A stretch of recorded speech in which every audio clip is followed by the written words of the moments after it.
गर्भवती महिलांना किडे, सोंडे, बुरशी अशा प्रकारे मिळतोय आहार. तळेगावमधील गंभीर घटना.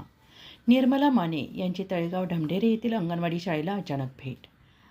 तळेगाव ढमढेरे येथील निर्मला माने, शिरूर तालुका कोरेगाव विजय रणस्तंभाच्या अध्यक्ष निर्मला बाळूमाने यांनी आज तळेगाव ढमढेरे येथे अंगणवाडी या ठिकाणी प्रत्यक्षात जाऊन भेट दिली.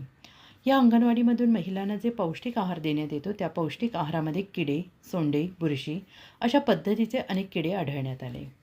त्यानंतर त्यांनी या अंगणवाडी सेविकेला विचारले की हा आहार तुम्ही गर्भवतींना कसा देता आणि यामुळे या महिलांच्या आरोग्याला, गर्भवती महिलांच्या बाळाला धोका उद्भवू शकतो. तर अशा पद्धतीचं महिलांसाठी जर पोषण देत असेल तर त्या महिलांनी ते खाल्ल्याच्यानंतर बाळाचा त्याच्यावर बाळाला परिणाम होऊ शकतो. तर त्या बाळाच्या आईवर परिणाम होऊ शकतो. तर तुम्ही याला काही आपलं मत मांडलं की नाही किंवा कुणाला काही सांगितलं आहे की नाही असं त्यांनी सवाल विचारला. अशा सेविका असणाऱ्या नंदा शिंदे या अंगणवाडी सेविकांना विचारलं असता त्यांनी तेही पूर्णपणे जबाबदारी घेतली नाही, पण तरी ते त्यांनी स्वीकारलेही नाही. आणि मग याच्यामध्ये काहीतरी काळाबद्दल असू शकतं असं निर्मला माने यांनी प्रसारमाध्यमांशी बोलताना आपले मत व्यक्त केले आहे.